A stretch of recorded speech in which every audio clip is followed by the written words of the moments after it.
নমস্কার, রিনিস ড্রিম ওয়ার্ল্ডে সবাইকে স্বাগত। আজকে আমি একটু অন্য ধরনের ভিডিও করব। আমি বলেছিলাম যে আপনাদের সাথে কথা বলতে আমার খুব ভালো লাগে, গল্প করতে ভালো লাগে, কারণ আপনারা আমার ইউটিউব পরিবার, ছোট হলেও পরিবার। তো আপনাদের সাথে আমার কিছু কথা আজকে শেয়ার করব। একটা মানুষ যখন কাজ করে তখন কোনো একটা উদ্দেশ্য নিয়ে কাজ করে। তো আমি যখন এই ইউটিউবটা যখন শুরু করি, তার আগে আমার হাজব্যান্ড আমাকে বলেছিলেন যে তুমি কিছু একটা করো। তো তখন আমি ভাবলাম যে আমি কী করব, আমার তো কিছু প্ল্যানিং নেই কোনো কিছু করার। তো আমার মাথায় কিছু আসছিলই না যে আমি কি করব। কিন্তু আমি নর্মালি আমি হাউস ওয়াইফ। তো আমার কাজকর্ম যখন শেষ হয়ে যায়, আমার যখন ফ্রি টাইম থাকে, যখন আমার মি টাইম হয়, তখন আমি ইউটিউব দেখি, তখন আমি ফেসবুক রিলস দেখি, নানান রকম। খুব সিনেমা দেখতে খুব পছন্দ করি, আমি সিনেমা দেখি, নানান রকম একটু কিছু পড়ি, এইরকমভাবে আমার সময়টা কাটে। তো ইউটিউব দেখতে দেখতে আমি একদিন একটা ভিডিও আমার নজরে আসলো। ভিডিও লেখাটা পড়ে আমি খুব অবাক হলাম। লেখাটা ওটা খুব অদ্ভুত একটা লেখা, যেটা সচরাচর মেয়েদের পক্ষে মেনে নেওয়া খুব মুশকিল হয়ে যায়।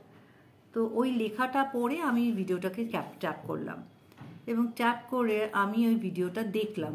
দেখে আমি ভীষণ ইমোশনাল হয়ে পড়লাম। একটি মেয়ে তার জীবনের কথা বলছে, তার বর্তমান জীবনের কথা বলছে।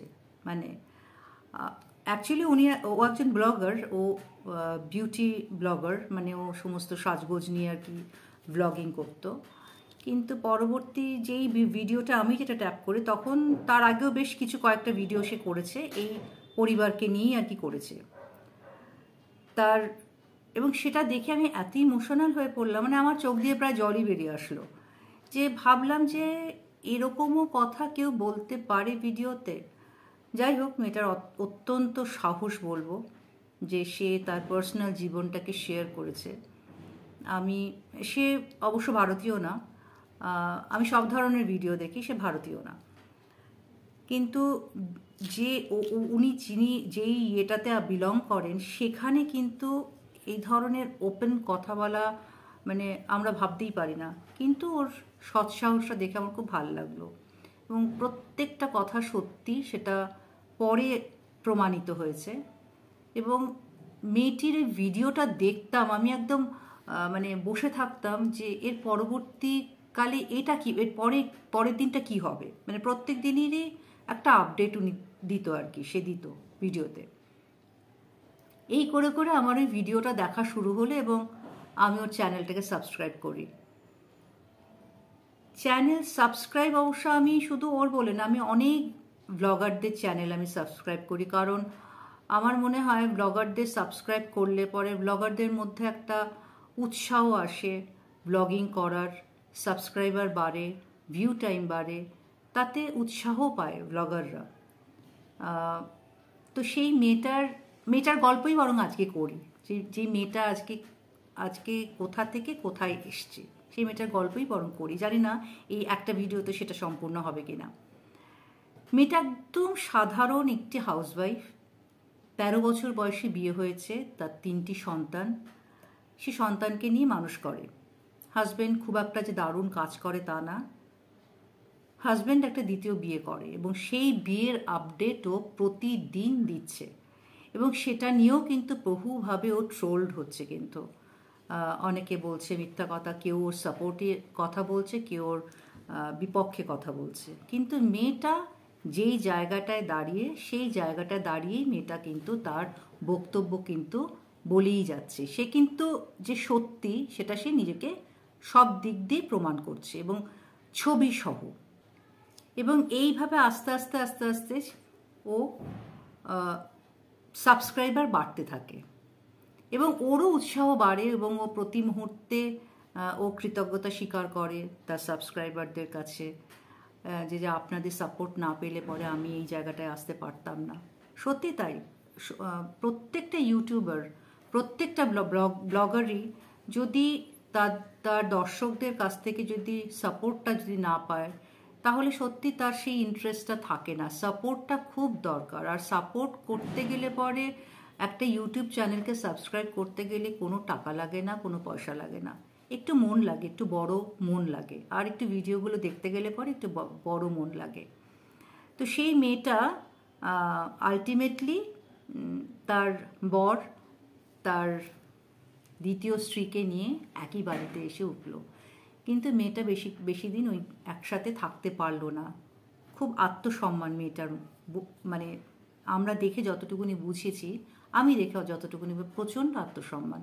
সে তখন তার হাজব্যান্ডকে বললো আমাকে আলাদা বাড়ি করে দাও, মানে বাড়ি দাও আর কি। আর একটা ভাড়া বাড়িতে গেল, সেখানে সে ব্লগিং করলো, প্রতিদিনের ব্লগিং করতে শুরু করলো, রেগুলার ব্লগিং। বিউটি ব্লগ থেকে সে তখন রেগুলার ব্লগিং করলো, এবং পরিবারে প্রচুর লোক, প্রত্যেককেই সে ব্লগিংয়ে ইনক্লুড করছে, এখানে ওখানে যাচ্ছে, প্রতিদিন ব্লগিং করছে। তারপরে একদিন বলল, আজকের থেকে আমি আমার হাজব্যান্ডের কাছ থেকে কোনো টাকা নেব না, কারণ আজকের থেকে আমি নিজের সংসার নিজেই চালাবো, উল্টে আমি আমার হাজব্যান্ডকে হেল্প করতে পারবো। মানে ওর চ্যানেলটা আস্তে আস্তে আস্তে আস্তে গ্রো করলো, এবং ওর উৎসাহটাও বেড়ে গেল। ওকে উৎসাহ দিয়েওছে মানুষ, কারণ প্রত্যেকে ওর গল্প শুনতে উৎসাহী ছিল, প্রত্যেকে। তারপরে আস্তে আস্তে আস্তে আস্তে মেয়েটা অন্যদিকে টার্ন নিল। মেয়েটার পরিবারের লোকজন মেয়েটাকে ভীষণ নোংরাভাবে এক্সপোজ করলো। শুধু মেয়েটা বলে না, মেয়েটার মাকে এক্সপোজ করলো, এবং সেখানে পক্ষ বিপক্ষ দুটো দল হয়ে গেল, এবং ইউটিউব যেন তখন তাদের হয়ে গেল একটা আদালত। ইউটিউবে এসে একজন পক্ষে বলছে, আরেকজন বিপক্ষে বলছে। প্রচুর লাইভ করেছে, মেয়েটা করেছে, এবং আরও অনেক লোকেরা করেছে। কিন্তু মেয়েটা কোনো রকমভাবে দমে যায়নি, এবং মেয়েটার মা মেয়েটাকে অসম্ভব সাপোর্ট করেছে। এবং সব থেকে বড় জিনিস হচ্ছে, যেই হাজব্যান্ডকে না দ্বিতীয়বার বিয়ে করেছিল, সেই হাজব্যান্ডের সাপোর্টটাও কিন্তু মেয়েটা অসম্ভবভাবে পেয়েছে। আমরা খুব রাগারাগি মানে আমি ভীষণভাবে, অনেকে ওখানে কমেন্টস করতো, হাজব্যান্ডকে খারাপ বলতো, কিন্তু সেই খারাপ সিচুয়েশনটাতে মেয়েটার হাজব্যান্ড কিন্তু ওর পাশে ভীষণভাবে ছিল। মেয়েটাকে একটু একটু একটু একটু করে আমরা বড় হতে দেখছিলাম, যে মেয়েটা বলছে আজকে আমার 5K সাবস্ক্রাইবার, আমি কেক আনছি, কেক কাটছে, আজকে আমার 6K, মানে এরকম করে এই করতে করতে করতে করতে সে বাড়ছে, ধাপে ধাপে সে বাড়ছে। আলটিমেটলি মেয়েটাকে নিয়ে খুব নোংরামি হলো, মানে মেয়েটার চরিত্র নিয়ে নোংরামি হলো। মেয়েটার নিজের আইডেন্টিটিকেই নষ্ট করে ফেললো, মানে মেয়েটার ফেশিয়াল সমস্ত কিছু চেঞ্জ করে ফেললো। এত বলতে পারবো না খোলাখুলি, কিন্তু যাতে আইডেন্টিটি নষ্ট হয়ে যায় তার জন্য মুখে যা যা করা উচিত না আমাদের, সেগুলো করে ফেললো মেয়েটা। কিন্তু মেয়েটাকে আর দেখা যাচ্ছে না। তার চ্যানেলটাকেও অনেক রকমভাবে নোংরামি করার জন্য অনেকে অনেক কিছু করেছে। আলটিমেটলি চ্যানেলটাকে রিস্টোর করেছিল মেয়েটা। এবং একদিন ওর লাইভ হলো, এবং লাইভে আমরা দেখে অবাক হলাম। সমস্তটা মুখ বাঁধা ও মেয়েটা লাইভ করার পর ও সমানে কেঁদেছে, এবং বলেছে যে আপনাদের সাপোর্টটা যেন আমার সাথে যেন থাকে। আমাকে অনেকভাবে এক্সপোজ করার চেষ্টা করছে, অনেক নোংরামি করছে, কিন্তু কোনো প্রুফ দেখাতে পারছে না কেউ যে আমি যে এই কাজটা করেছি কি করিনি। কিন্তু আমার ঈশ্বর আমার সাথে আছেন। একমাত্র আমি ওনার ওপর ভরসা করে এবং আমার মার ওপর ভরসা করে আমি এগিয়ে যাচ্ছি, এবং আমার হাজব্যান্ড আমাকে এই সিচুয়েশনটাতে খুব সাহায্য করেছে, মানে খুব হেল্প আমার পাশে ছিলেন। যাই হোক, মেয়েটা আজকে 1 মিলিয়ন সাবস্ক্রাইবার নিয়ে একটা বিশাল মিট আপ করলো।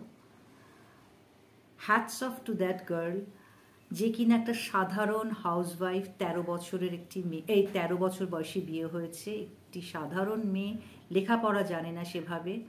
আজকে সে 1 মিলিয়ন সাবস্ক্রাইবার নিয়ে তার বাড়ি গাড়ি কোনো কিছুর অভাব নেই। একদিন ওই মেয়েটার ছেলে বলছে, মা একদিন জন্মদিনে আমরা কেক খেতে পারতাম না, আমরা কেকের জন্য আমরা আবদার করতাম তোমার কাছে। এখন আমাদের বাড়িতে এত কেক যে আমরা কেক খেতে পারছি না, আমরা লোককে দিয়ে দিচ্ছি।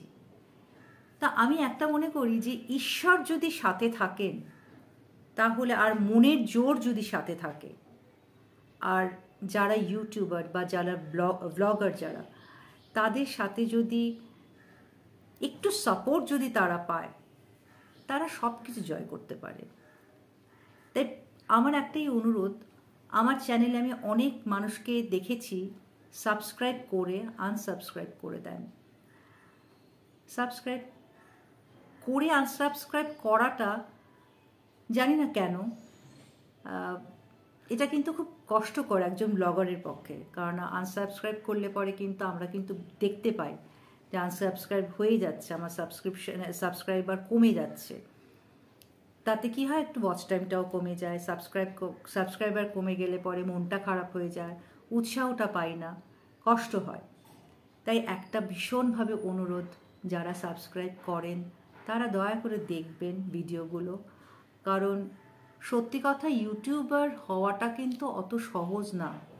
আর এই যে মেয়েটা যে ডেলি ব্লগিং যে করে যে আজকে এই অবস্থায় এসছে, ডেলি ব্লগার হতে গেলে পরে প্রতিটা মুহূর্তগুলোকে ধরতে হয়, ওটাও কিন্তু কমখানি কথা না।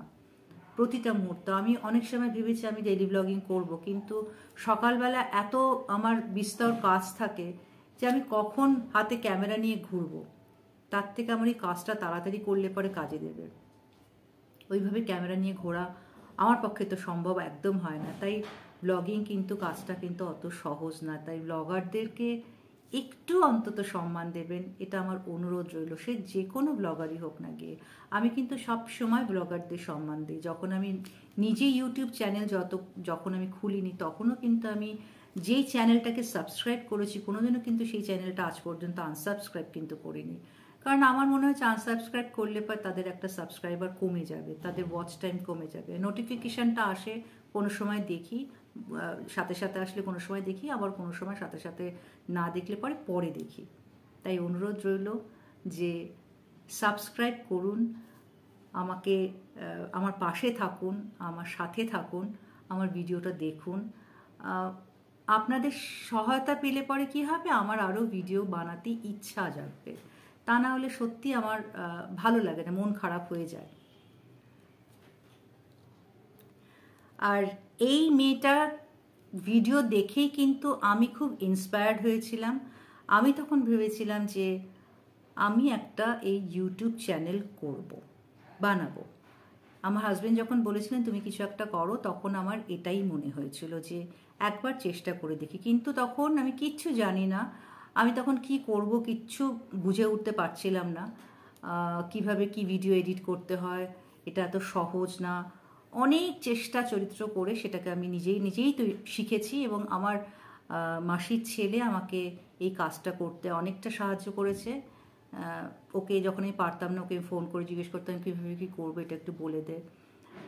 তো যারা আমার সাথে আছেন তাদের কাছে আমি সত্যি কৃতজ্ঞ, এবং পাশে থাকলে পরে আরও ভালো লাগবে, আমার ভিডিওগুলো দেখলে আরও ভালো লাগবে। ইন্সপিরেশন ওই মেয়ে, আমার ওই ভদ্রমহিলাই যে যার কথা আমি এতক্ষণ ধরে বললাম, তার অনেক গল্প। আমি আজও তার ভিডিও দেখি এবং ভালো লাগেও দেখতে, আর দেখেও যাব বাকি জীবনটা। হয়তো যতক্ষণ আমি আমার ইউটিউব চ্যানেল থাকবে এবং আমি যতদিন থাকবো, ওর চ্যানেল যতদিন থাকবে, আমি দেখে যাব। তাই আমার যদি কথাগুলো ভালো লাগে আপনাদের, অনুরোধ করব আমার চ্যানেলটাকে সাবস্ক্রাইব করার জন্য, আমার ভিডিওগুলোকে শেষ পর্যন্ত দেখার জন্য। আর ঈশ্বরের কৃপায় প্রত্যেকে ভালো থাকবেন, আমাকেও ভালো রাখবেন। আপনারা আমার সাথে থেকে আমাকেও ভালো রাখবেন, কারণ আমার মনটাও খারাপ লাগে আপনারা যদি আমার পাশে যদি না থাকেন। আবার আগামী ভিডিওতে আবার কিছু কথা নিয়ে আসবো, এবং এইভাবে আমি আমার জীবনের কিছু কথাও আপনাদেরকে বলবো, আপনাদের সাথে শেয়ার করব। ভালো থাকবেন, ঈশ্বরের কৃপায় আমার জন্য প্রার্থনা করবেন, আমিও যেন সুস্থ থাকি, ভালো থাকি। আবার আগামী ব্লগে দেখা হবে। বিদায় নিলাম ততক্ষণের জন্য।